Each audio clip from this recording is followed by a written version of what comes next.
Hey, it's Steph. Welcome. Before we begin today, there were a few things that we realized upon editing that we really wanted to make note of. The first thing is that if you are watching this, then you will notice that I begin with my eyes closed. This is so that I can tap in, I can connect, and make sure that I'm starting this episode from a place of love. The next thing that we wanted to share is that all types of OCD look really different. Now, if we don't happen to mention your particular kind today or your particular type, we wanted to share that it is still extremely valid. Cody wanted to highlight just how grateful he is to the support system that he had. His mum, dad, auntie, and of course his brother. They provided such a safe environment for him, and he is so grateful for that. When he moved out, it allowed him to feel a different type of safety. One where it formed around the systems that he was creating around his anxieties and the stories that they told, and he admits that this potentially wasn't always the most healthy thing. OCD is not Cody's identity. It is simply a part of his human experience, and that's what we're sharing here today. So without further ado, let's get started. Hello and welcome to the Steph Sanzaro podcast. My name is Steph, and I'm so happy to have you here with me this week as we are joined by another incredible guest. This podcast is a space for open and honest conversation, a space for my guests and I to lean into vulnerability and to talk about the things that are really important to us and the things that we want to bring awareness to. This week we are so lucky to be graced by Cody Anderson, my partner. He is a local artist, musician, videographer, and etc. He is capable of many things, and he is a wonderful human being. And I am really grateful to have him here with us this week because he's going to share and be quite open and vulnerable about his struggles and the things that he has gone through and his experiences. Cody, welcome. Thank you so much. That was very kind. That was lovely. Thank you. This is an exciting opportunity for both of us. Yeah, I'm very nervous, as you can probably I'm just looking at the cameras and stuff. This is a lot. We do have 2 cameras set up on us right now, so it is an intimidating situation. Yeah. Today we're going to talk about obsessive-compulsive disorder. Would you like to tell us a little bit about that and perhaps give the audience a little bit of an idea of what that is exactly? Yeah, so OCD is, obsessive-compulsive disorder. So essentially, and I'm no expert at all, even though I've learnt a lot, I've been through it. But yeah, obsessive thinking is where it starts. So there can be different forms of that. So often it's in response to certain triggers, and it is often categorized as irrational thinking. So everyone, like intrusive thoughts is a term that a lot of people have heard. Everyone has intrusive thoughts, but everyone reacts to them different. So someone with obsessive thinking or OCD can latch onto those thoughts and think that they mean a lot more than what they do. So, thoughts, depending on your ideologies and things, but it's pretty generally accepted that a lot of the time they're not who we are. And a lot of the time, apparently, some people can just let them go.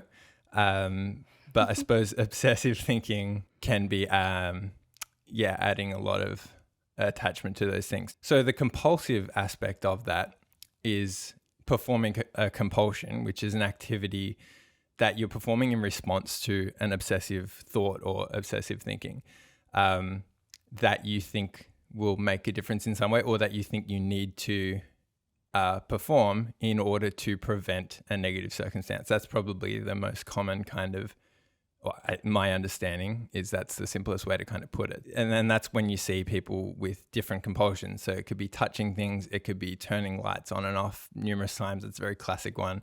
And then the thing that makes a disorder is that I can't think of the exact kind of terms, but it basically disrupts your day-to-day. So actually really negatively influences your life.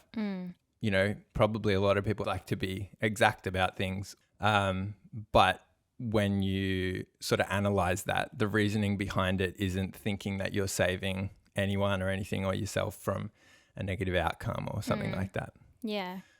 Well, let's talk about it on a more personal level. So When I first met you, I didn't know that you had obsessive compulsive disorder. And I know that a lot of people in your life, even a lot of your family members still, don't really know that you have it. And it's something that you've concealed for a really long time. How long have you actually had it for? And, when did that come on for you and what was that like? Yeah, well, it's hard to answer exactly. I often say when I was about 16 or 15 even, there was something happened in the middle of the year and I was just sort of stressed. And so I don't think it really made me have OCD or whatever. I think what it did is trigger within me sort of a heightened level of stress for maybe consistent period of time, whatever, that just brought about anxiety within me that and that's the way that it was going to manifest within me. And like I say that, it's hard to say exactly when as well, because once I started to understand that perhaps I had OCD or, when I was like diagnosed and that kind of thing, specifically when it became a problem, I realized that I'd had thoughts and kind of done compulsions and things from a very young age. So during a period of stress, about 15, which then led into years 11 and 12, which for so many people are very stressful. And also that period of like your life, like 15, 16, 17, there's all sorts of hormones going on as well, which probably didn't help. And it's very common for people to get anxiety and depression and that kind of thing. So yeah, as I said, I look at it as that's the way that mine manifested, From then, it sort of initially developed in largely trying to like go to bed at night and that kind of thing. So the biggest issues were like originally it was just kind of like touching things, like in certain orders. Right. Like there was, the pantry door had like squares in it. And every time I walked past the pantry door, I had to touch, I think with 4 fingers, like this very specific silly stuff, but just like touch it with 4 fingers on each 4 of those squares as I walked past. Wow. And I didn't really know why. And, there were a few versions of them, like 3 sections on the back of the couch. Every time I walked past, I had to touch them. And it started with stuff like that. And then, on top of that, then it just became like I'd have to check kind of all the rooms before I went to bed. And I'd have to check the doors. And at a certain point, I'd be checking every corner of every room, inside the closets, and then having to walk backwards out of rooms because, if I turned around, theoretically, someone could walk around behind me. So I had to check it, walk backwards out of every room. And like then it was becoming kind of crazy stuff. And it ended up, my parents would be going to bed and then I'd kind of start my routines. And is that because you didn't want them to know? Yeah, probably. I felt weird about it. So yeah, I didn't want people to know. And then probably when it's a bit of a spiral then because you're not getting enough sleep and you're sort of ending each night on this really stressful kind of thing. And there was during the day as well, but that's when I think back to it, it was that nighttime sort of thing. And then it ended up being an hour or two where it'd be like, okay, I'm going to bed now.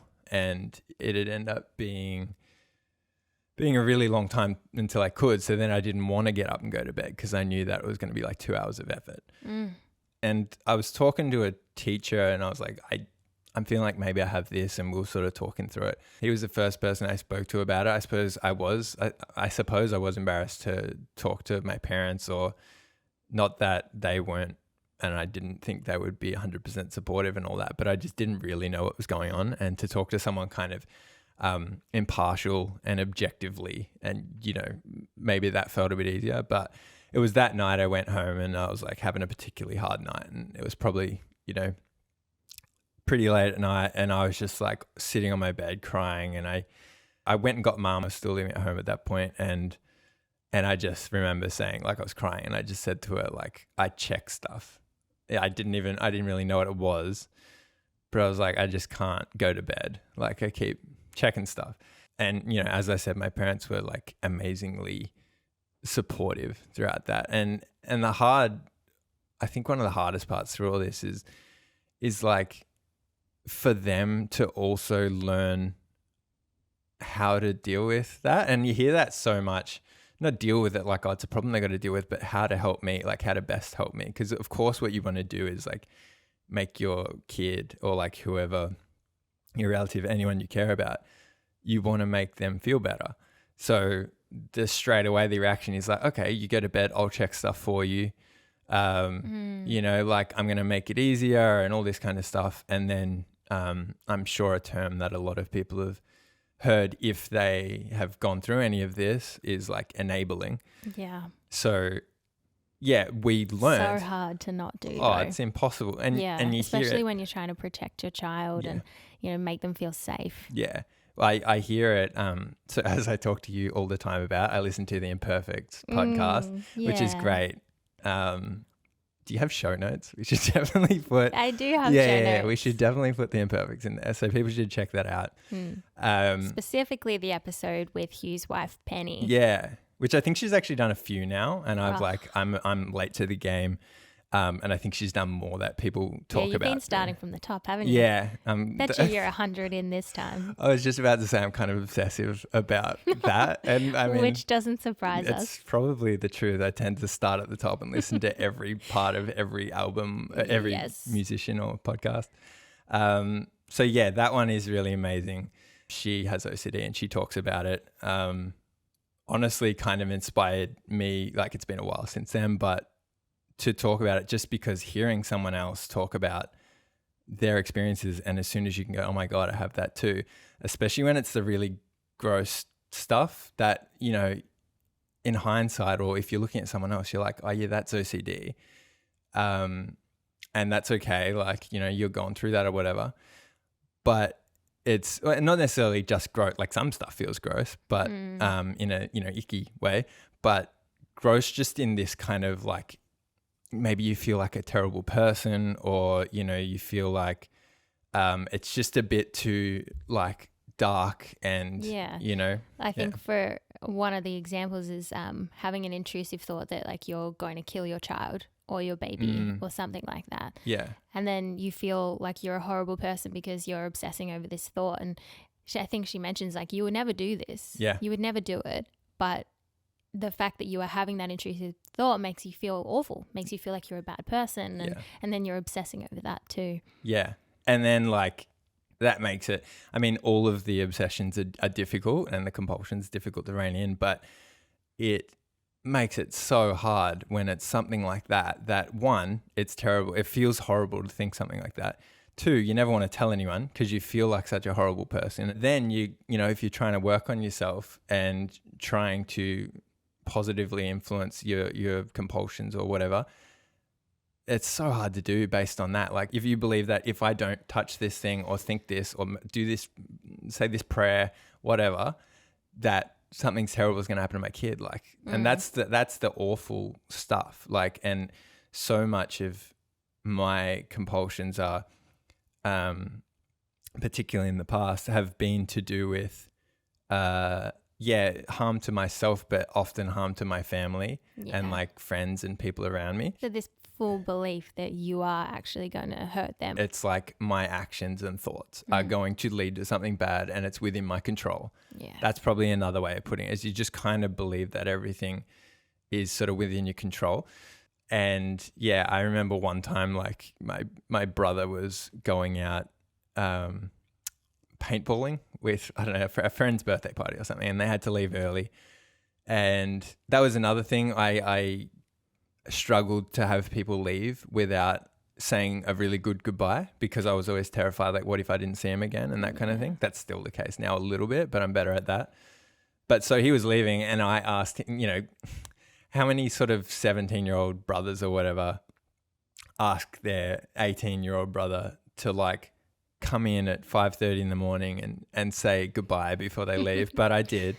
Yeah. And that was something where I just had to put aside all the pride and embarrassment because it was so important to me. I thought, you know what? Yeah, I can be proud and I can try and be cool, but what if then something happened because of that? And that always outweighed, so I had to do that. But yeah, so then he left, and then as he left the room, you know, I just had an intrusive thought. I can't actually even remember what it was, but it could have been something like, oh, he's going to die, or something. And that would often be a thing whenever something was finishing, like closing the door or saying goodbye to someone is often for me when intrusive thoughts come in. So that would happen. And then I would then have to perform this ritual of looking into every corner of my room and then saying a prayer about how he's going to be fine and healthy. And then as soon as I messed that up, I'd have to start again. And I think I was probably there for 90 minutes. And so this is about 5:30 in the morning. Intention was to go back to sleep. But instead I was just lying in bed trying to do this thing because I felt that it was actually going to keep him safe. I mean, this is the important stuff. I mean, this is the kind of stories that you've heard that have kind of helped you feel like you're not alone. I think the big thing with OCD is that because you are, but I think there is a lot of shame around the compulsions and the obsessions, both. And then there's this lack of community, I think, where you're sort of not connecting with others because, you know, you're either trying to protect them or you're trying not to hurt them. And then you can't really talk openly about a lot of this. So talking about the stories and like hearing other people's personal experiences was really helpful for you. So, you know, as you do that today, like in this episode, I think that's going to be helpful for anyone who listens. I hope so. Yeah, absolutely. You can tell me a little bit more about, you know, your journey with it and, you know, because you're 30 now and obviously it began for you when you were 15 years old. So that's like half my life. Yeah, it's half your life that you've managed and existed with this. So you're telling me a lot of stuff that happened for you when you were that young, but, you know, as you progress through this, did it get better for you? Did it get worse? Did it stay the same? What was the trajectory like? And what, you know, parents that are listening today, you know, what can they listen out for?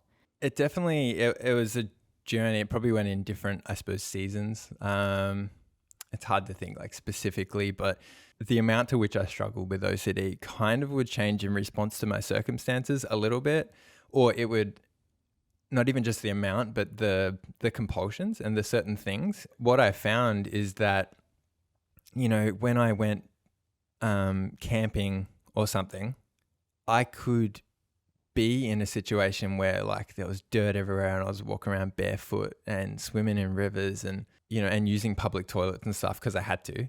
And in that situation, it was like there's no option but to do this or go home. But when I got home, there's always the option to go wash your hands or be cleaner. So I would take it because the obsessive thought would be, if I don't and something bad happens, I'm completely to blame. Now, there was 1 year where I couldn't go, maybe around year 12, which I think is when things were probably at their worst. So again, you know, it being different in different phases, there's the stress level. So year 11 was quite stressful, but then obviously year 12, step up from that again. And then you're also getting to this age where people are going out and partying and they're turning 18 and doing stuff and starting to become adults, depending on how you look at adults. But, you know, starting to do adulty things. And, you know, I felt very unable to do those things. So then comes in, you know, probably more depression as well at that point. You know, and that's always been there. And initially it was sort of moderate, but at different times that's come in and had more of an influence.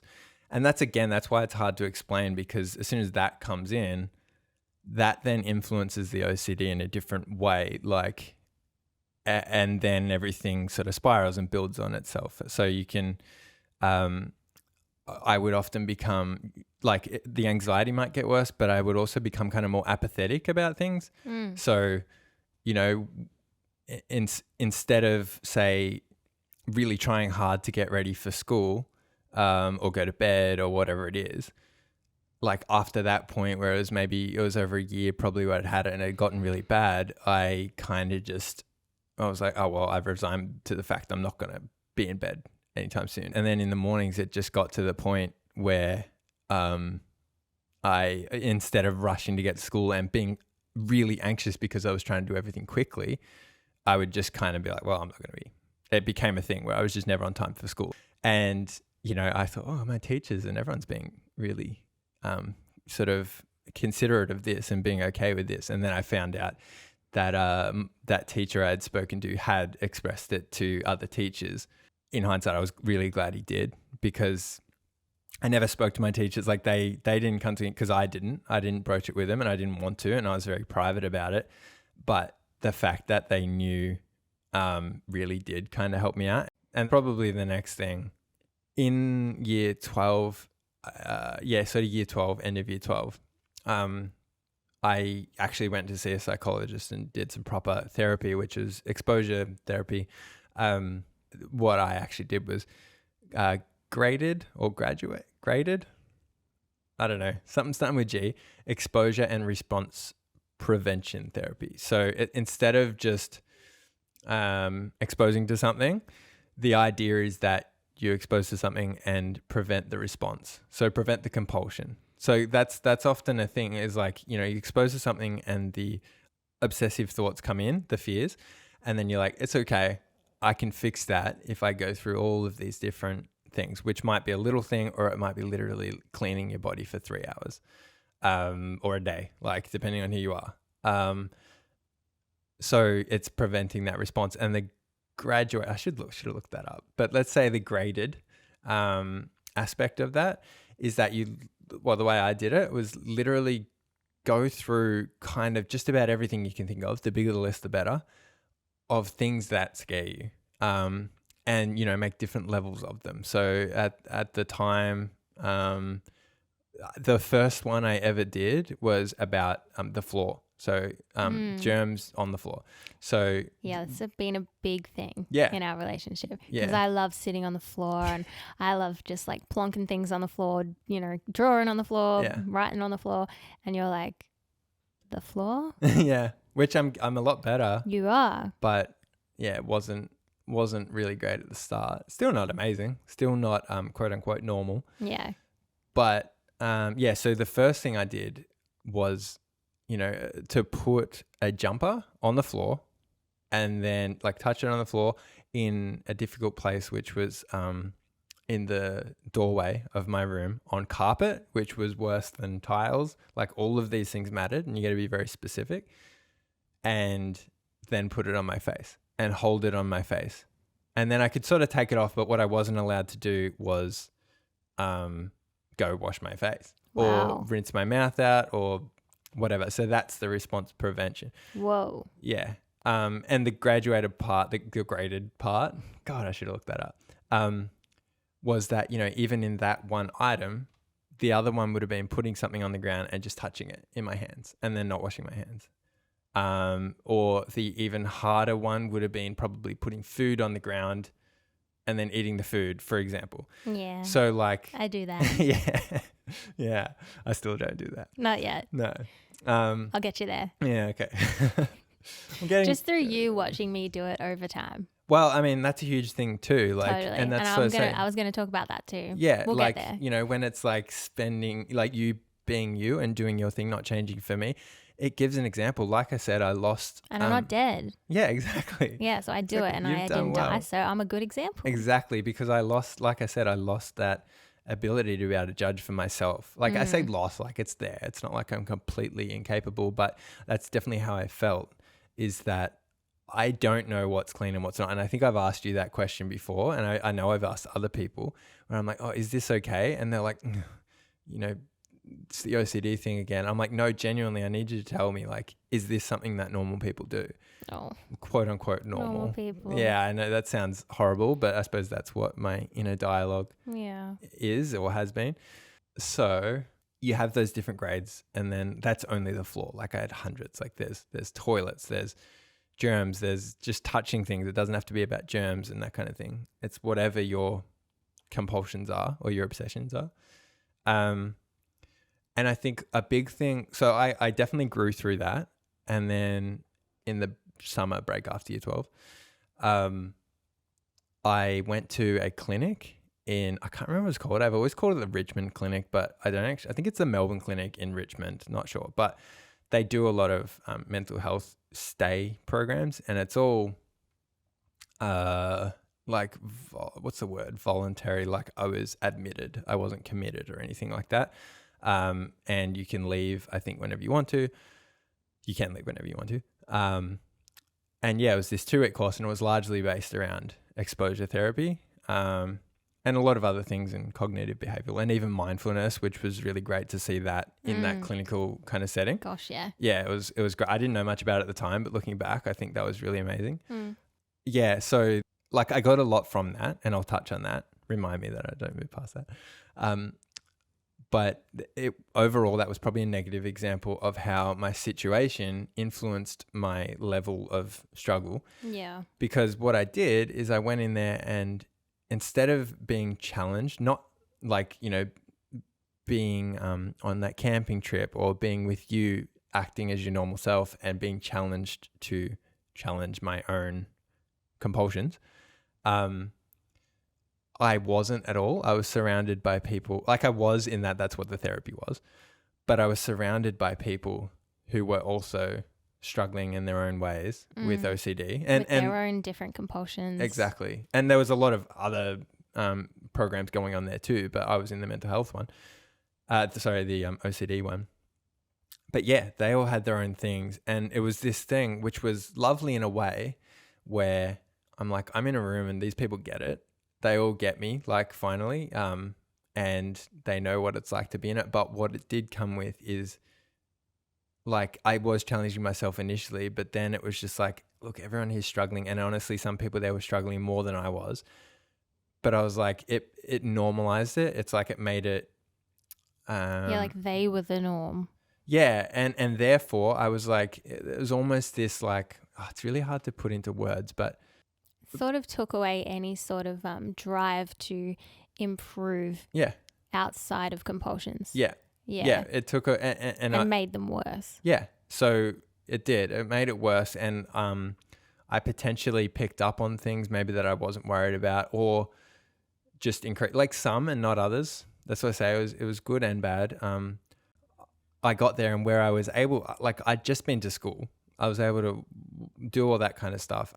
Pretty soon after I got there, it being a hospital as well, I just kind of got scared, and I couldn't walk down the hallways, and I was hugging my arms to my chest because I was scared that if I hung them by my sides, I would accidentally touch the walls and that the walls would be contaminated with something. And we're talking about hallways that are like probably 3 meters wide or more.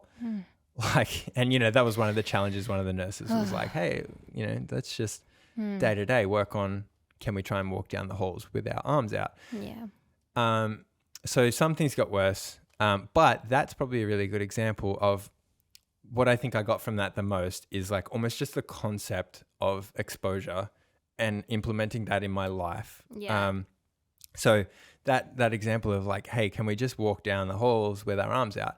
What it wasn't was, okay, let's get into the room. What are we working on today? What's on the list? We're going to walk up and down the hall with our arms out, which would have been reasonable because that's often how that kind of thing works. And there was that's exactly what we did with other things. But this idea of like, okay, what's a way that I can start to push my fears and potentially like get through? Like, what would be really good to be able to do that I don't feel I can at the moment? I think a great example, cooking with organic food. Yeah, we do. We cook with organic stuff and it's covered in bugs and dirt. Which was a massive, like, I used to just not want to do that. And I wanted to be organic and be healthy. And like, I understood that and I wanted to do that, but it was just nearly impossible. But then when it came to like growing our own veggies and that kind of thing, it's like, what am I going to do? Not eat our food. So that has been huge growth and a great example of something that just over time, just like exposing myself to something. But other things I remember, I think it was my 19th birthday, maybe. I was playing a gig with my brother and I had people who came to the gig, and then they were just going to come back to my house. We were going to hang out. And then I don't know if it was sort of a birthday present or whatever, but I think probably also the situation of the fact that my friends were there, and maybe it was one of those things. I was in a situation where I wanted to challenge myself. And I remember thinking, man, how free would it feel to, I'd always let my brother pack up, and maybe I'd pack up my equipment, but I'd never roll up the leads because they were on the ground. People walk around, you stand on the leads, I thought, how freeing would it be to just be able to pack up the leads? Like just be able to be like that normal person label again, I suppose. But like, what could that extend to? If I can do that, what else can I do? You know, and I had this real feeling of like almost inspiration for that. And then I just did that. And then, you know, that was this form of exposure. And I was actually fine. It was probably a little bit habit again. Like it was much easier than I thought. But that was probably a good example of, just implementing this little bit of exposure. And then the important thing, if you can, is not going back on that. So then next time when you're scared about the leads, you think, okay, last time I packed up the leads. That's now what I do. I pack up the leads. Like I can touch the leads. Maybe you still can't touch something else. I still didn't touch the ground. I was very careful picking up the leads so that I didn't touch the ground. That took a long time. I still try and avoid touching the ground. Yeah. Yeah. But that was one example of exposure, which I apply consistently, or, you know, I suppose in waves, but that's been one of the most important things for me growing. And when I notice something is exposure, incidentally, like we go through a situation and I've had to put myself through something and I've done something that I wouldn't normally do. And then I think, okay, that's new. That was a bit challenging, but I did it. So now let's make that the norm and let's build on that. Whether that's like sitting on the ground or something. Maybe I don't use my hands, but I sit on the ground. It's like, cool, I can sit on the ground now. Like, and that builds into things like, there'll be something on the ground and I'll be okay picking it up. Like my phone, I used to, every time I dropped my phone, I'd have to clean my phone. And I never got a good phone because I would ruin phones by cleaning them. So that's probably, there you go, Mum and Dad. That's why I went through so many phones in part. But then I got a good phone and I was like, this can't happen. Like I'm not going to ruin this new phone that I just paid however much for by cleaning it. So that can't happen. So then that, you know, I didn't clean it, but then I was like, okay, if that's falling on the ground and I'm touching that, and sometimes I'm putting that on my face, it's like, logically, what else can I do? You know, and then it's like, let's build on that. So there are different areas of the house that are more difficult for me. Anything around like the kitchen bin, for whatever reason, feels more dirty. Anything in the bathroom, I find more difficult. And like, but you know, it's like, let's build on that. Like if I can now put something on the ground in the lounge and be okay with that and touch that, whatever, it's like, let's keep that going. And the next thing might be, okay, next time I drop something in the bathroom, now I can pick that thing up. What was it like being a teenage boy that's sort of in that crux of his sort of youth where, like you were saying, people are exploring their freedom a little bit more, they're exploring their bodies more, you know, they're heading out there and they're trying new things as they head into sort of their early 20s. And, you know, what was that like for you to feel like you had this condition or disorder that was sort of keeping you from interacting in the same way or potentially doing the things that you wanted to do? Yeah, it was pretty rough. I sort of look back on that. Maybe I look back on it as more impactful than it felt at the time. I don't know. It's hard to remember exactly, but I think at the time, the struggles with just day-to-day stuff felt so huge and so impactful. And by that, you mean how long it was taking you to sort of get through your rituals and your compulsions. And just stressing about stuff at all times of the day. Yeah. Like pretty much.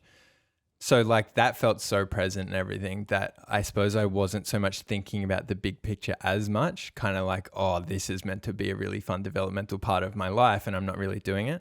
That's probably something that's come in the later years, which has kind of been hard to look on. Like I've spoken to you about it plenty, that I feel like, and I'm sure there are healthier words to use, but I feel like I kind of lost a lot of my youth, kind of childhood, to this thing, like a lot of rites of passage, and people are like, oh, that's just, you do that.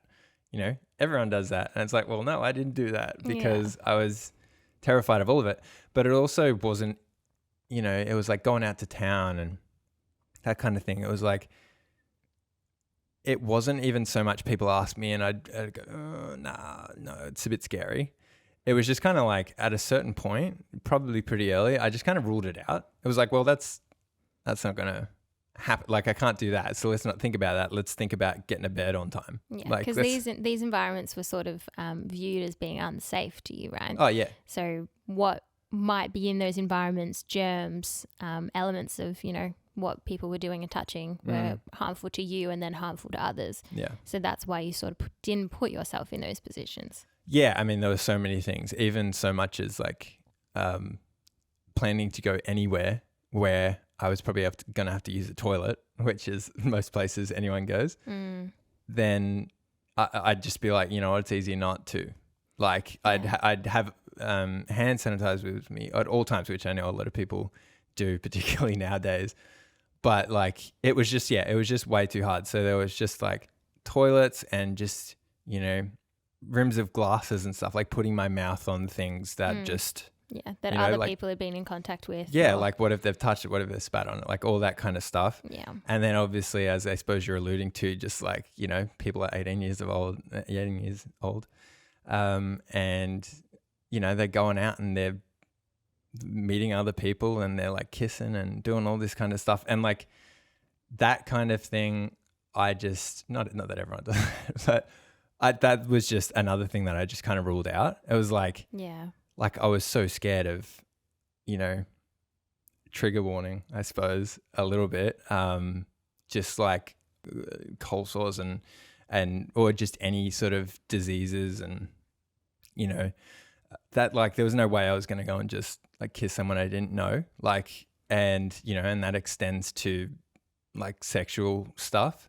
And I was a pretty shy kind of kid anyway, but like... It was just like I couldn't even imagine myself all the different stresses that situation, you know, sleeping with someone is what we're talking about. All that would bring up, that I'd have to encounter and just feel like I couldn't get through it. And like even if I did, the fear of like what if something went wrong, and like, you know, what if the condom broke? What if I you know, got some sort of disease? Then I'm like, that was all too much to think about. So I ruled it out. They were like really dangerous situations in your mind. Yeah. A past guest that I spoke with years and years ago now, Gabe McClelland, also explained that on the podcast too, his like absolute aversion to kissing girls and how, you know, that was really scary and dangerous.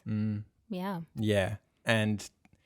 you know, that's one of those things that I suppose, you know, when I say I look back and I like feel like I didn't experience certain things and parts of my youth and all that, like that, you know, for so many people is such a part of that, like that sort of self-exploration sort of thing. Yeah. As much as, you know, exploring social relationships and relationships with other people. And I just kind of shut myself off to the whole thing. Like I remember someone asked me a couple of years after school, maybe, you know, anyone on your radar or whatever. And I just remember thinking, I was like, I don't even think about that. Yeah. Like I shut that out. Like I was like, well, that's not an option. That's what girls talk about when they get together. They go, oh, so who do you like? Yeah. What boy are you talking to, or what girl are you talking to? And I think for men, that's a general conversation that they mention too. Like, interesting that just wasn't even on your radar. Nah, it wasn't. And I won't blame it all on OCD. Like there was a lot of shyness and I suppose like, you know, I look back and I'm like, I wish I was more comfortable getting outside my comfort zone. That's a bit hard to do when you're pretty scared of any environment that you're in. Exactly. I think it's a bit harsh to look back and judge myself that way. Yeah, I think you absolutely just have to have compassion and grace for that phase of your life and be so kind to that little boy, because he was terrified. Yeah. He was terrified to exist in this big, scary world. And I want to give a little preface, like, we're in a relationship now.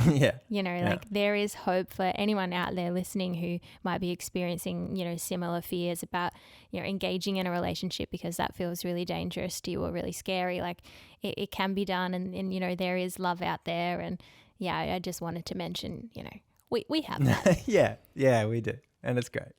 That was an interesting one, as you had a front row seat for. Just like, it was a journey. Yeah. and that specifically, that like, well, that tackling those fears that we were talking about. Like, I remember, again, it was kind of like, okay, I'm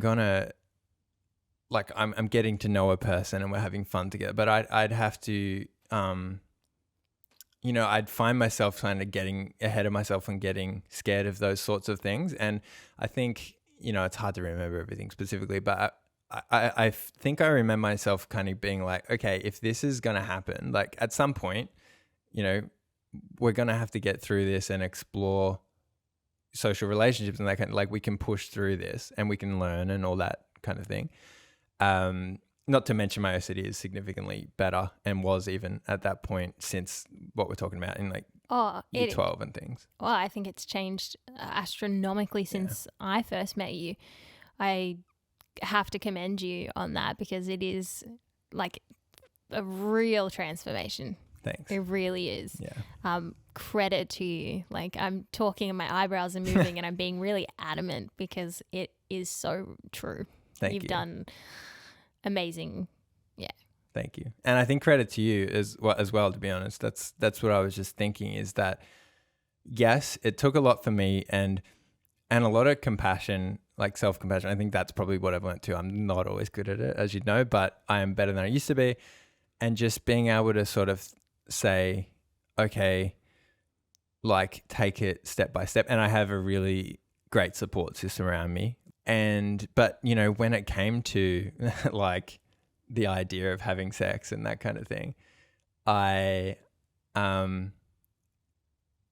sorry, I was just gonna say sorry, Mum, and I was like, I'm 30, like, it's fine.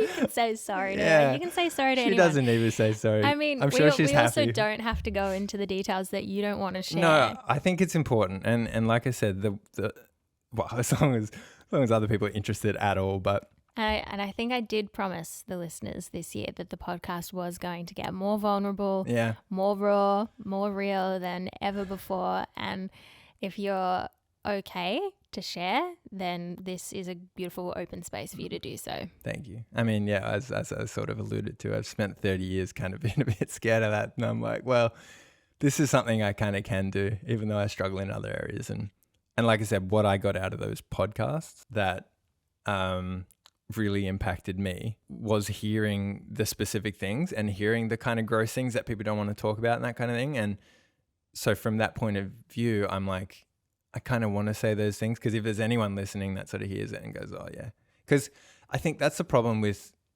you hear a lot of, it's not just OCD and everything, but it's very easy to hear a lot of surface level stuff, and people are like, oh, here's an example. You're scared of germs, so you handle money, cash, and then you don't want to eat food with your hands until you wash your hands.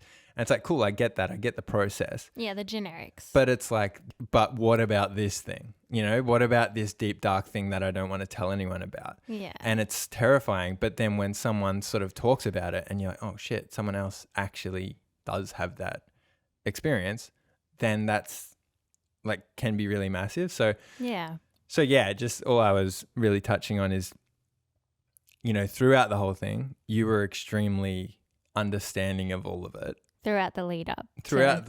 To being in a relationship. Yeah. Yeah. And, one of the biggest absolute freakouts I had, we'd already we'd spoken about it. It was maybe not the kind of rom-com level of like how these things start, but, No. it was also a beautiful story in itself, or like the way it played out and its uniqueness. But, we sort of spoke about like sleeping together and that kind of thing. And then didn't really know how to like move to the next phase. But I remember one morning I just had an absolute freak out, because I just was like, I am terrified of STIs these days. I think it's STI. And just like, getting people pregnant, like all the things that people worry about, and all the things that you get. Everything they warn you about in your sex ed class. Yeah. Yeah. And everything they scare you about in your sex ed class. That's a whole nother thing. Oh, I don't think that helped. Yeah. Anyone that's embedding any type of fear, I think you took on. Yeah. And you were like, okay, that's a reasonable fear. I have that one now. Yeah. Yeah. Yeah. I've seen that pattern with you before. Yeah. So I had this massive freak out about all of that, and all sorts of stuff, just about like, you know, what if I don't know what I'm doing? Like, what if my body doesn't work properly? Like, all of the things. And it was really like, it felt like my world was ending, because I was like, I don't know what to do with this. I can't talk to her about it. Like, I can't, you know, like, how can I bring up to her, say, I'm scared that you're going to have something? Like, that felt terrifying. That's a hard conversation in a general context. Yeah. You know, without believing that me having something might hurt you, you know? Yeah. And I mean, I think it would be great if it was normalized. Like, oh, absolutely. I hope this podcast does normalize this, because we're going to talk about the fact that you and I have an extremely open conversational relationship where we have had to learn how to talk about things really openly and just be really plain and, you know, just get to the point. And, but yeah, keep going. Well, yeah, it's related. It's, like, I suppose that's also related to what I was saying about having to, I can't remember the words I used, but put aside my pride and that kind of thing. Like, sometimes that can feel damaging or whatever, but it also, I suppose, led to learning to be straightforward and just learning that there can be real positivity in that, perhaps. Like, in the beginning, I had to sit and be patient and coax it out of you in a really gentle way. Yeah. You know, there would be hours where we would be sitting on the couch and I would be watching you be, you know, physically anxious, and, you know, you just be sitting there like, I knew you'd want to say something, and being able to watch you process that all within your face and within your body, like I was sitting witness to you getting ready to talk about something really large in your mind. And for me, when I heard what it was, I was like, oh, great. Yeah. Yeah. And so certain times the weight absolutely lifted, like, as soon as I said it. But I think that's why I say credit to you, because you gave me that space and the time and the patience, but also responded in such a wonderful way. And I think you've learnt how to do that, but also you're naturally just a caring person. Yeah. But allowing that process to happen, I think, was very necessary. So yeah, in this particular freak out, I was freaking out. I was in bed doing my whole thing. I think at some point I was like, can I just come around? You know, I want to talk about stuff. I can't really remember. Anyway. That's what someone really wants to hear. Yeah, I know. We need to talk. Yeah. If I said that, I apologize, because that would be terrifying. I think even if you didn't say it, it would have felt that way. Yeah. You know, as a girl who's got this dreamy guy that she's really, really into, and, you know, anytime he says anything serious or like, you know, we have to have a conversation or we have to talk, the blood pressure rises and the anxiety comes on. You're like, oh my gosh, no, what's he going to say? Yeah. And we can go into that a little bit later on. Yeah. Yeah. I'm talking a lot about certain things, but basically I came around and I said, this is what I'm scared about. Like, all of these different things, just put them out there. And I think, as you sort of said before, one of your first reactions was just like, oh, I expected this conversation to come up. Like, we were going to talk about that. We'll both just get a sexual health test. Like, it's fine. So easy. And I think part of the fear for me as well, and this is where it gets, I suppose, kind of complicated and multifaceted, is like, having not had that experience really, because of, you know, the reasons I said, I just put it out of my brain, didn't have that rite of passage or whatever. I suppose I could only build in my head the idea of what it was all meant to look like. Yeah. And it was like, okay. Your movie reference. Yeah. Kind of like everything I've seen before in literature or in movies, like, this is how it must go. Exactly. So you had a frame of reference that you realized was never going to really live up to it, maybe? I think it took time to realize that. Yeah. And I think that that made a lot of things really hard because it felt so imperfect in comparison to that. But I think, so apart from the fear about, you know, like I said, not wanting to ask or say I'm scared that you'd give me something, was also this fear of like, that's not how a really loving romantic relationship happens in a movie. Yeah, that's not a meet cute or, you know, how you spark a romantic conversation. Yeah, I was like, you know, I'm thinking like the next time we meet up, I'm like, you know, having sort of spoken about it and touched on it, I was like, it's going to have to be romantic and we're going to have to do this and it's going to have to, I'm going to have to be cool and like, what's she thinking? What do I do? All this.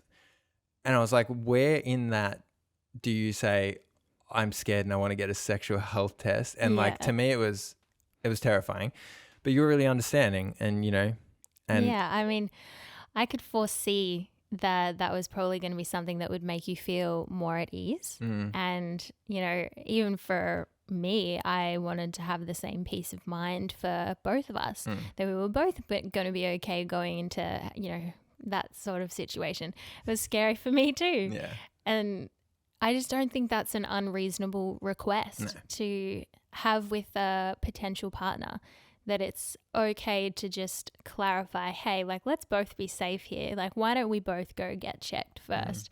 And so it wasn't an irrational thing for you to ask me or to come to me with. And I just had like so much peace with it. I was like, great, I love this idea. Yeah. And it also took a lot of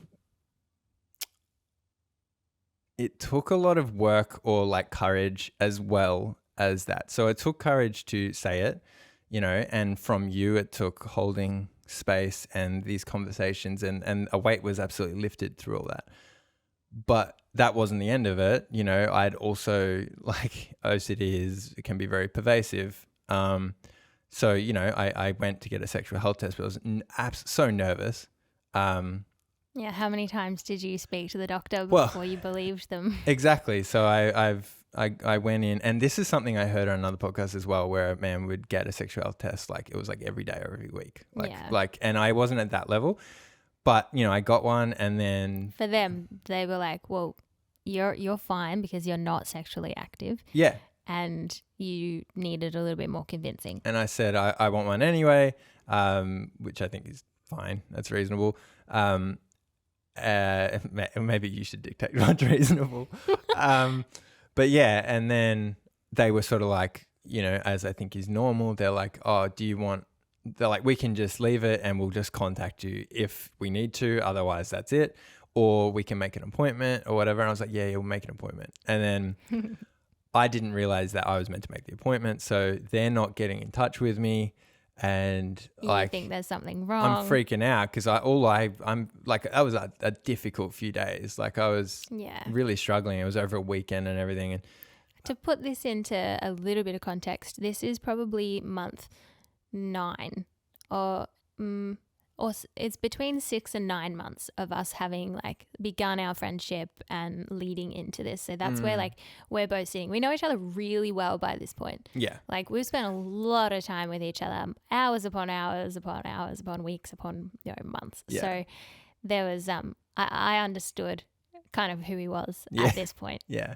Which is I suppose a very important caveat because or what he was like. It's not who you are. It's just something you experience. I want to caveat that. Yeah. Yeah, like when I came to you with that fear, it was like, okay, I get this. Yeah. Like it makes sense. So yeah, just to finish my point, to having courage to go through that process, getting the sexual health test, doing all that, following up. But more than anything, it was like every time I'd tick one box and I'd be like, that's fine. You don't have to worry about that. I'd be like, oh, but what about this next thing? And then as soon as I somehow got that, what's the word? Oh, reassured is such a huge word with OCD. Seeking reassurance for everything. And I'd get something reassured and it's like, cool, all good. And then by the time I got home from the doctor or whatever, the next thing that wasn't an issue before had now jumped to the top of the list. So what it took was courage in being like understanding my patterns, which had definitely happened before. And it was like, okay, like literally half an hour ago, this was something I could live with and it was okay. And I was willing to, you know, take a risk, quote unquote risk, because, you know, there are risks and then there sleeping with me is super risky. Yeah, exactly. No, there are risks and then there are OCD risks. And I mean, I do not at all feel qualified to determine what is a risk, what's a reasonable risk and what isn't, because I feel that that's kind of a capacity that I've almost lost over time because I've been so scared of certain things and had to ask reassurance so often without using my own judgment that sometimes I just genuinely don't know. So there's a disconnect for your intuition and knowing what is right and wrong within you, because you've had to rely on other people to tell you, like, can I touch this, or can I do this? Exactly. So then you just never do it yourself, and the ability to do it yourself kind of goes. But or to trust yourself. Yeah, exactly. And in the end, I had to say, I need to be at a point now where I'm going to trust that it's going to be okay, and I can't tick every box. Like, I can't have like a hospital grade clean sexual relationship like that.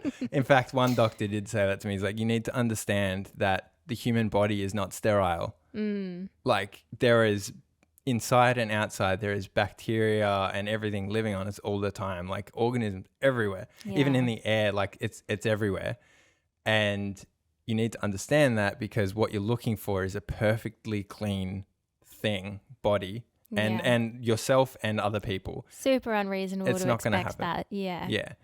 And I think, But that's what your OCD was doing. Exactly. Well, to me, that was the only thing that was safe, is like, you know, I can make sure I'm safe if I only ever put myself in situations that are 100% safe. And how limiting was that? Oh, extremely. Yeah. Extremely. But, you know, it's like the rationale in my head, which maybe it doesn't sound ridiculous, especially not to people with the same situation, but was that one day, and I was like, I never really thought about how I had to actually get there myself. I was like, one day I'm not going to have OCD, and I'm not going to be scared of all this, and I'm going to be able to be adventurous and do all that. So it sounds so dumb. So in the meantime, let's not hurt yourself, or let's make sure you get to that stage perfectly healthy. Oh boy. Yeah, exactly. And it's like, well, how do you get there? Like, in hindsight, it's like, well, that doesn't happen. It takes work and risk and pushing your comfort zone and that kind of thing, and working on yourself. And we'll talk about that. Yeah. For sure. Yeah, that was, I can't really remember the point of like, well, what I was you were saying kind of just talking about having sex and how scary that was. And yeah, I think like that was obviously a really big era for us. Yeah. And being the person on the other side of that, I think, there was just this like level of patience and understanding for what the person that I cared about, and that could be your friend or your daughter or, you know, your mother, you know, care for what they're going through and for what their reality looks like to them. So my, what I learned about you was that you perceived the world in a different way to me, and how could I be considerate of the way that you viewed the world and the way that I viewed the world, and how could they mix and how could they merge, and how could I not enable you into accepting or letting your compulsions, you know, take over. But also, that was a really big thing, I think. It was very hard in the beginning because I just wanted to make life easy for you. I wanted to, you know, make sure you felt comfortable and that I was doing things to make you feel safe, like, you know, washing my hands way longer than I normally would. Yeah. And cleaning things in my house more often than I would. You know, I was really trying to make you feel more comfortable, and I was kind of like pandering to you a little bit. And I think over time, once I realized, I was like, no, hang on. I actually just have to live my life the way that I'm living it, and, you know, we'll find a happy medium together. And that was a big thing. Yeah, no, absolutely. And it just reminded me that when I mentioned the Imperfects podcast before, I don't think I actually expressed the point. The reason I brought that up was simply that they talk on that about not fixing. Like if you're sort of living with someone who has any mental illness or whatever, and it doesn't just have to be mental illness, anyone with stress or problems or whatever, like it's just not fixing straight away. And I think it's kind of related. It made me think of it again. No, it definitely is. Yeah, you wanted to fix me, like of course you did. And that was sort of what I touched on earlier. I don't know. I didn't want to change you. No. I didn't want you wanted to help me. Like draw awareness to what you were doing and how I viewed that as being like weird or wrong. I never wanted to do that. I was never going to point out something that you were doing and be like, don't do that. or, you know, you need to do this in order to get better. Like I really didn't want to do that. Which I think is what you've learned as well. I didn't want to do that. I think, well, before I met you, I had this whole concept of going through like this spiritual evolution of being like, Steph, like you've got to meet people where they're at. You can't fix them. You can't put your expectations on them. You know, no one is going to be exactly how you want them to be. And that's not their role. You know, you do you be you, make you the best that you can possibly be. And if you know, love and care about the people around you and you want them around you, then that's great. If you don't want them around you, have the strong barriers in place to just be like, okay, we're not for each other anymore. Yeah. So I had a really great concept of that before we got together. And then, you know, when I first met you, I was like, oh, you know, this is something new. I've never experienced this before. Yeah. Yeah, no, exactly. And I think that's what I mean. I think you've done a lot of your own work and your own evolution to get to this place where you understand that you want people to be able to be themselves, like at a core level, like you're coming in with that it's not your job to sort of fix or dictate people's stuff and being able to be like, okay, that's their point of view, this is mine. And like, that's huge anyway. I think the difficulty, which is what I touched on earlier when saying, you know, my parents and my brother, like he was there too, and they had to all see all of it. But yeah, them learning what is actually a positive and productive and helpful way, like ultimately helpful way to help someone with OCD. And I think that was probably the same with you in that you had to learn. Exactly. You had the core, how to hold space and help people, you know, like, be kind and like all those core attributes. But when it comes to, you know, all you want to do is make someone feel better, but that's often, you know, like I said, enabling. It's often the worst thing in the long run that you can do. Totally. Yeah. Yeah. It's like, I think in the beginning of our relationship, I was kind of like, oh, you don't want to do that, you know, or you don't want to like clean the dishes because they're dirty. Oh, okay. Like I'll just do that then. Yeah. And then, you know, I would form resentment and anger towards you. But I was just trying to make it easier on you. But then I was blaming you for making me do it in a roundabout way. So that was a big form of enabling that I had to learn to stop doing. Yeah. And I think it took conversation as well. Like, you know, and I think that's where I think we're all grateful for, both of us are grateful for both of us in this, but there were so many, like, grateful for you holding space for open conversation about stuff where I felt comfortable that I could express certain needs and details about that, not just like, oh, I need this because this is hard, but like the specifics, which was in relation to this. I said to you, and I have said a lot, that I don't want you to change how you would normally do things. And as you've said, like sometimes that's impossible. That was hard. Yeah. But initially it's like, I want you, because in certain situations, my OCD presents differently. So it was situational being with you, particularly in your environment. Well, initially it was, well, we can talk about that too. Hanging out it's a like lot that in it was my house. only your house for a long time. Oof, but in your situation, in that situation, in your environment, when you were doing what you do normally as possible, then I had to adapt to that situation. Yes. And it doesn't necessarily make everything easier. Some things can be very stressful.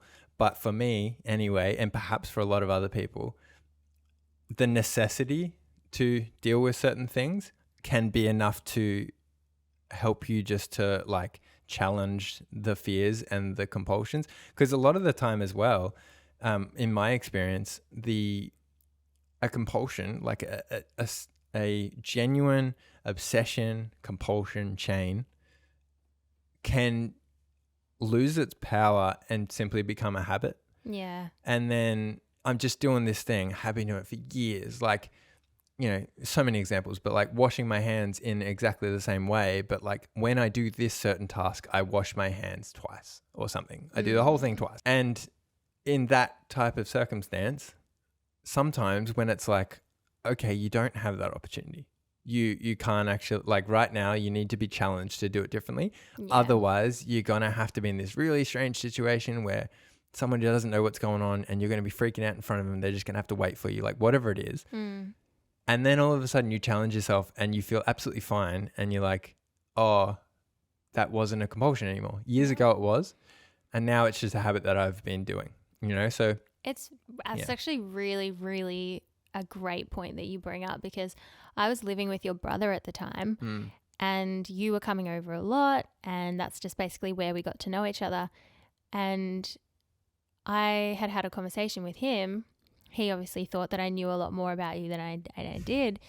And he said something about your OCD and I was like, oh, I haven't seen that. Like, that's not been my reality of you at all. And I was kind of like, wow, you were doing a great job of, I guess, trying to keep up with me and what I was doing and kind of not showcase the severity of what was actually going on at home. He mentioned gloves. Yeah. I was like, I've never seen Cody use gloves before, but that was like a huge thing where you kind of fell back on them. Perfect example of what I was saying about different situations. Like I wasn't going to take gloves over to your house, and a lot of the reason why I used them was, yes, out of cleanliness, but also because of the amount I wash my hands, I would get terrible like dermatitis, like my hands would crack and like bleed to a point they got so dry that I couldn't move them without them cracking. Yeah. I think that's so hard for someone to fathom, is like to have this compulsion, to clean your hands after touching something to the point where it actually physically hurts and damages you and hurts your body. Yeah. Like that's. And then when you've got cracks and bleeding hands, the fear is all the worse, because you're not just touching a thing now, it's actually potentially getting into your bloodstream. Yeah. Like, so then you're just sitting there scrubbing the shit out of dry, bleeding, raw hands, and it's pretty cooked. When I met you, your OCD was at a certain level. And now that we've been together for, 2 and a bit years in a technical relationship, your OCD looks really different now. And when, we were first getting together, we mentioned before that you were always coming to my house. And that was the location that we did everything in, and we would always go from there. So until... I think there was some sort of situation where you needed to stay somewhere else for a while. Yeah. But your house was something that I'd never stepped foot in before because it was a no-go zone. So then it was like there was a necessity for you to clean your house. Yeah. And it was like, let's really quickly make this work. There wasn't really other options. Tell people why I hadn't been to your house before. I was embarrassed about it. I was that and other things. So I suppose I had just gotten into a comfort zone with my OCD. That's I suppose another thing is like, you were living by yourself at this point. I was living by myself. And you didn't have anyone else sort of like to live up to or to, guide what you were doing or to even like hide away from what you were doing. So you kind of just were like living towards OCD. Yeah. And I was living in a way that was like manageable and made my life more comfortable, which had felt like it eluded me for so long that it was like, it was really nice to be like, oh, I can come home and feel relaxed and safe. Yeah. But that wasn't necessarily living normally or healthily or anything like that. It was just because it involved avoiding so many things that, what was it that you were avoiding? Well, cleaning generally. But again, there was this kind of logic to it. There were certain things that like I thought were kind of dirty or whatever, but I would just avoid them. Like instead of cleaning sort of areas and keeping them clean, because that was such a big deal for me. Yeah. Cleaning something, like I did have to go so in depth. If I cleaned something, it was hours. It was like if I cleaned the kitchen, it was like it is going to be the cleanest thing ever. The bathroom in particular. So I would just, instead of putting myself through that stress, I would essentially just avoid doing that. Like anything below knee height, I just didn't touch. Yeah. Like ever. So it was like, well, rather than put myself through the stress of vacuuming and cleaning the floor and everything, if I just avoid ever touching the floor and I don't touch anything that goes on the floor, or I clean stuff that does, then I'm fine. And that is it's not. Yeah. So I think, like, even though I never saw it, I think I have this like clear vision of sort of like what it was that you were living in. And to me, it's kind of just this sort of like, I don't know, like a swamp mess, you know? And I'm not judging you, and I don't want to shame you at all, but I want to now provide a little bit of context into the fact that, like, yes, that then led into, you know, me being able to come to your house. You were able to get the house cleaned and you had a little bit of assistance doing that. And we spent more time together in the same environment. And we knew that there were challenges. We were always encountering these things where we would have to have a discussion about the cleanliness of our house and, you know, how we were going to manage that together, because I definitely didn't want to enable you. I didn't want to take it all on. And I knew that that wasn't my responsibility. And so, yeah, we had to come together numerous times to have these conversations. But for now, like, we're living in a house that is pretty much always clean to a certain extent. You know, it's so livable. You are so active in being my partner, in helping me do everything, you know, cleaning the kitchen, taking bins out, like taking compost out, cleaning, you know, everything. I have a partner in that now. And before I ever saw this house, that was something that you weren't even doing. So, you know, like pat yourself on the back. That's huge. Yeah. Yeah. I mean, it's been a massive change. I will say I was doing a little, like, it wasn't great. You wouldn't have loved it. But there's also the element of, like, as a person with OCD, I would stress more about the cleanliness of certain things, like what I would consider unclean or unsafe, or not even that I consider it that, it's that I would fear that. So one of the big things was, like, yeah, it needed a good clean, like, and certain things were really bad, but also I had probably a rational level of fear about you coming around, because that's introducing another person to the environment that, if it is harmful in some way, I'm harming you then, not just me. So something that I would often, you know, one of the biggest fears, the blockages to you in particular coming around, was my fear of, like, mold in, like, the windowsills and stuff. And I mean, like, anyone who's tried to clean windowsills, I'm sure, well, most people probably do, it's just the worst. Like, I hate it, like, in sliding windows and that kind of thing. And it gets really gross. And, like, that's the kind of thing I was scared of. So that became, because I had previous mold infection and had gotten sick from it. Yeah. So there was this sort of history of you being like, oh my gosh, if she comes into my house, she's going to die. Yeah. And then in relation to that it wasn't just like I had to tidy up or clean or whatever. It was like, if I'm going to do this, I have to do an absolute, like, hospital grade clean. Like, and it was like, and it did the day that, you know, it was like, okay, Steph's got to come around. You've got one day. It literally took me all day. I don't think I ate. Like, I didn't stop. And honestly, that's an improvement. Like a lot of people, if they've got OCD and listening, they're probably like, what, one day? That's nothing. But yeah. like, that wasn't even everything. I was still going at 10 o'clock at night when you got here. Yeah. So I think that was a massive learning curve, as you said, was like, one, having to do that, but then bring those habits in for myself. But then there was also that big navigating the stress that came with me trying to properly upkeep a house. Like, I'm going from zero or near zero to like fully just doing everything normally.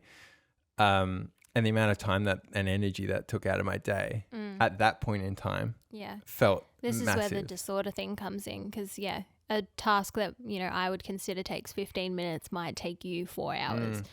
And I started to see that, and I actually witnessed that. Like, you would perform a different task and it would take you maybe 7 times as long as it would take me. And, you know, then I'm kind of like, why does it have to take you that long? Like, just don't scrub it that much, you know, just give it a wipe. Yeah. But you're living in an anxiety, you know, bubble, and you've got these compulsions, and, you know, trying to understand that as like the partner or the witness it's actually really hard because you're living in that. You don't fully feel that as a visceral experience. You know, I clean something and it means nothing to me, but if you clean something, it has so many different stories attached to it. Yeah. And I do think that's I think that's important to talk about. Yeah. Yeah. So I mean, that's a massive factor as well. It wasn't just that I didn't want to clean stuff and everything, but it was like the time that it took out of my day to properly upkeep a house is also another reason why I would avoid things, because it was like, okay, I've just done whatever I've done for the day. I really need to sit down and relax now, or I could spend literally all night like cleaning the kitchen, or I can just leave it. I can have dinner and I can leave it there and I can worry about it tomorrow, and also there's no one else for it to worry. So that it all just compounds. But half of that was me just trying to like not just fill my day with trying, cleaning and doing all that stuff. Yeah. It makes it a little bit hard to live a full life when what you're going through is taking up so much of your brain space and therefore so much of your creativity. Yeah. And I know that, you know, you are a really creative human being. You've got all of the creative outlets in music, videography, illustration. And there was one particular project that was taking you a really long time to accomplish because another part of your OCD is perfectionism. And, you know, you were completing a comic and that was just something that was really weighing on you. But when you've got to take, you know, how big this job was and then come into the house and then maybe spend multiple hours on trying to upkeep your own personal hygiene, but then also like the house, like I can understand that now and have a lot of compassion for it. But for people that is just sort of, you know, living out there in the world without these sort of OCD tendencies, they might be like, well, why haven't you just finished that already? You know? Yeah, exactly. I think what encompasses all of that is this like balance that was very difficult to strike, because from that point of view, it was like if I just completely neglected personal time and creative time and all that kind of thing, then I would have struggled mentally, you know. But then the more I did that, the harder it was to find time to clean the house and things.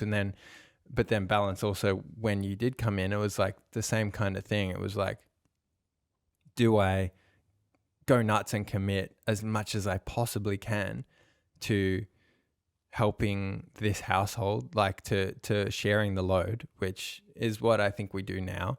But at that point, you know, do I put all that effort in, but neglect and never prioritize, you know, my creativity and stuff? Because often I would do all that and then be like, I need to sit down, and I wouldn't actually do anything except clean or whatever for the day. And it was okay, and I was learning, but there was that sort of, it made it very difficult to like I wasn't doing anything for me. But then from, you know, your point of view, it was like you were gracious enough to, and you know, you learnt more about how I felt, and then at times you would take on more because it was quicker or easier for you and it was less of a thing. But, you know, I think that also wasn't entirely fair. It's not really fair at all. Like in a roundabout way, it's like you are helping me, but also, you know, you need to give to yourself as well. So yeah, it was both of us finding that balance. It was me finding the balance to give to myself enough, because if I didn't, that wasn't looking after myself. And then I actually wasn't being my best self for our relationship, as much as it looked like I was doing things for you. And then for you, you know, you were giving to me by taking tasks off my hands and things like that. But then if that looked like not fully giving to yourself, then that wasn't you being your best self for our relationship. So it took a lot of growth. It took a lot of rapid or very intentional growth for me.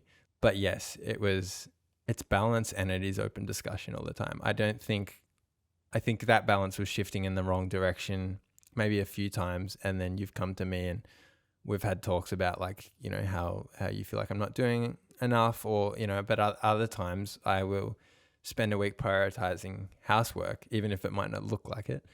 And then I feel like I haven't got time for me. So it's communication has been a massive thing. It is. I would definitely say that's like one of the hardest parts about being in a partnership with someone that has this relationship to OCD, is kind of like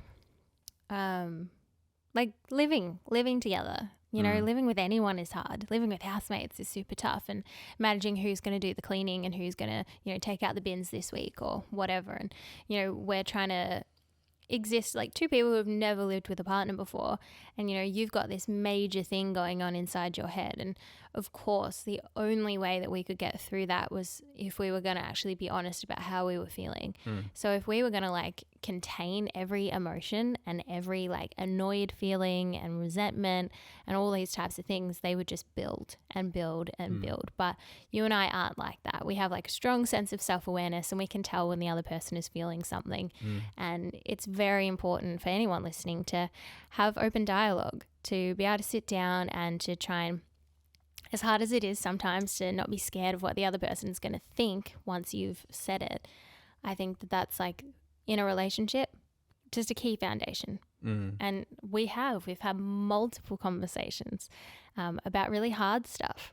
And yeah, that's just like got to be the biggest tip, especially when you're, you know, living with someone that's got a lot going on in their mind. Yeah. I think with anything, but also with like mental health stuff, it's like that's been the biggest thing, really. I mean, that's probably that's a nutshell way to say most of what I've said in this 2 hours. Is just like, if you can communicate, and then if you can hold space on the other hand, or vice versa, depending on what we're talking about, to communicate and understand where each other are at, and understand yourself, as you said, like being self-aware is like a massive yeah definitely. Next steps for you are heading into a Vipassana retreat in like 3 weeks time. So that's a 10-day silent meditation retreat of like 10 hours of meditation per day. How and why? And it sounds incredible. I'm not sure I'm there yet.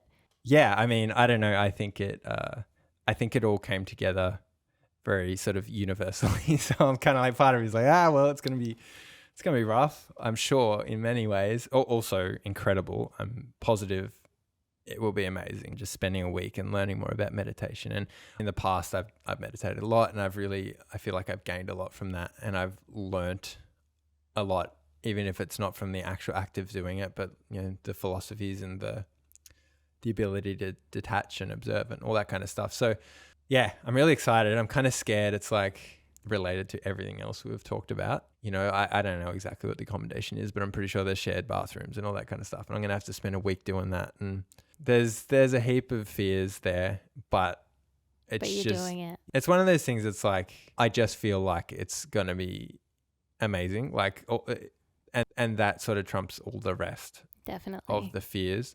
But also, you know, it's like, yeah, I've grown and improved in OCD and all that kind of stuff. Like, yeah, I don't think it's dictated my life for a long time.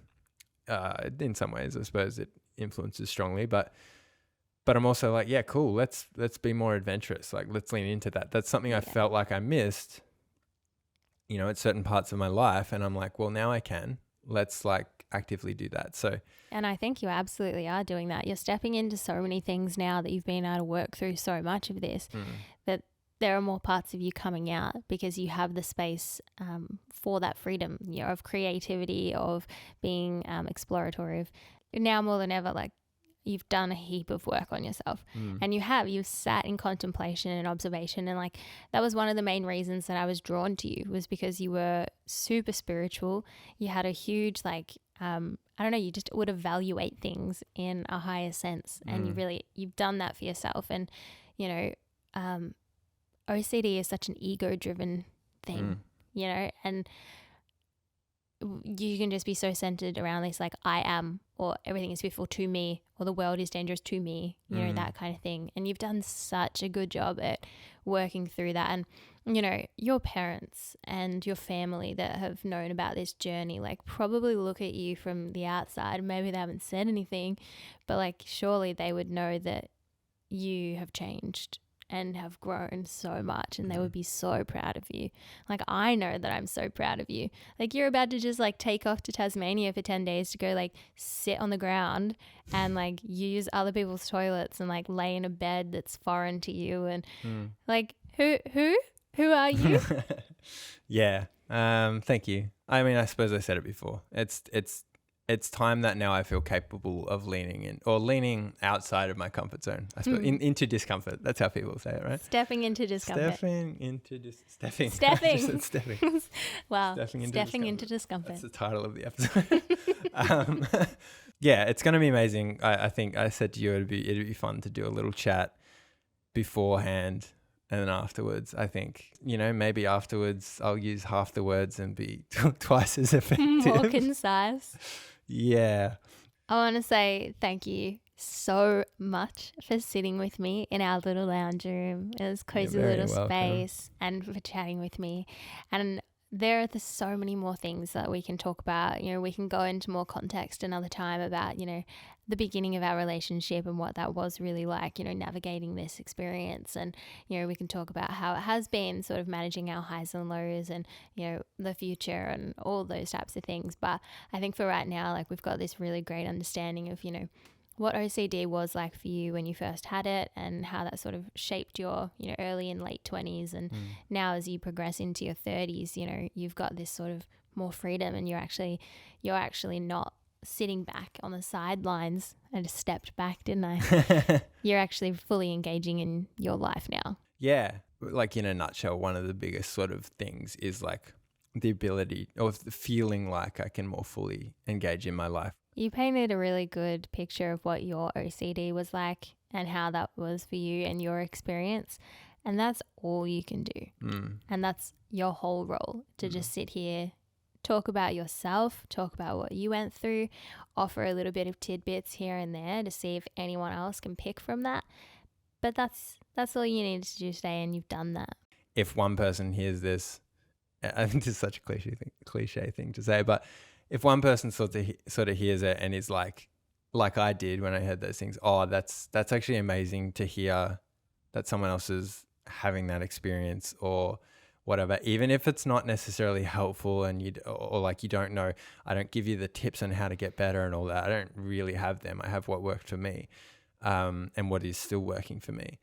But yeah, just knowing that if someone is just in that boat and they hear it and go, oh, okay. Like, it's just kind of normalizing something to think that I might be the only one that has this thought or this experience or whatever. And just to hear that one other person has it, and then maybe two or three or whatever, is just like, yeah, it just makes you think, okay, like maybe it is something bigger than just me and me thinking I'm a bad person or whatever it is.